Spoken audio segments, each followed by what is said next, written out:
Ayan, magandang araw mga lods. So, ito po yung nakikita nating air horn sa TikTok. 12 volts siya, 20, hanggang 24 volts ang magnetic niya. Tapos at the same time may LED na rin siya. So, kaya pagka nilagyan mo ng nitro, nagbibit pati ilaw. Tapos habang tumutunog yung nitro ng pop-up, so ito rin ay nagbibit kasama yung ilaw natin. Tapos, ayan. So, para sa mga cheapest setup, na pinakamababa lang na setup, medyo para makatipid tayo. So, ang ginamit natin dito ay tangke ng fire extinguisher. So, ito mabibili mo lang ito sa online ng 900. So, ayan. So, tapos ngayon, pinahinangan natin ng tawag nito, pinahinangan natin dito. Tapos ang gamit ko dito ay pito sa gulong, sa interior, nilagay ko. Tapos yung exit niya ay tubo lang na 8. Ayan. So papunta rito. So yung wiring po nito ay yung positive ng ilaw, pagsamahin, ayan, dalawang positive, ilagay sa isang linya ng magnetic. Tapos yung negative side naman ng ilaw, ilagay sa negative side ng magnetic. So dalawa, ayan, positive at negative, pagsabayin lang dyan para pagka-pitik ng magnetic, sasabay din magbit ang ilaw. So ito po ay napakalakas po ito. Pwede po ito sa tricycle, pwede rin sa jeep, at pwede sa truck. So nilagay ko na ito dati sa tricycle ko.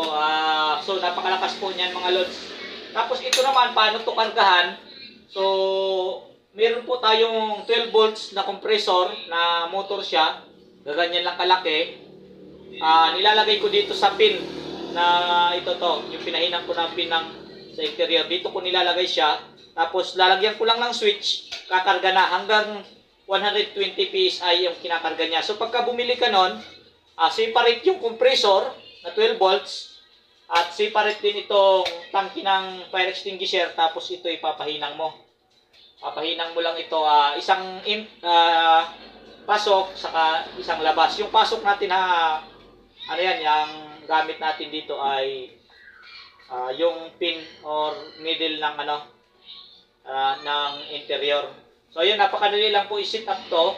Tapos pagka bumili ka nito, mabibili mo ito sa Shopee. Meron tayo nito.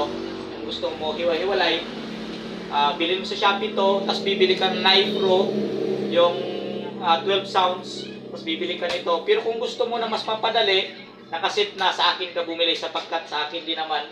Ako rin lang naman nagbibenta nito sa Shopee mga lods. Ayan.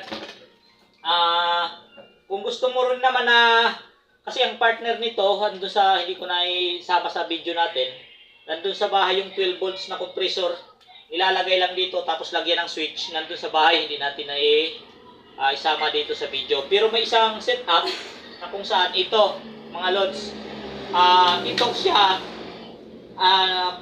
compressor na matic na siya. So kung makikita mo may gauge. Ngayon, pagka nakargahan ito ng 120, namamatay siya matic. Tapos pagka nagbawas siya hanggang 70 PSI, pag bumaba ng 70 PSI, ay matic siya nagkakarga. So kaya hindi siya nasasaid. Kasi may automatic siya. 12 volts, meron itong 12 volts, meron ditong 24 volts. Kasi pag 12 volts, may mga jeep tayo na 12 volts, meron ding jeep na 24 volts. So ganun din sa mga truck, may kadalasan sa truck may naman may compressor na galing sa makina saka may built-in na ng mga truck. So ito lang ay sa mga tricycle at jeep lang, sa mga elf kung gusto mo mag-set up. So ayun mga lods, papakita ko sa inyo ang video. So pa-follow na lang sa ating pa-subscribe lang sa ating YouTube channel mga lods Tapos para masundan mo yung mga latest natin na mga setup ng air horn. So ayan mga lods, maraming salamat.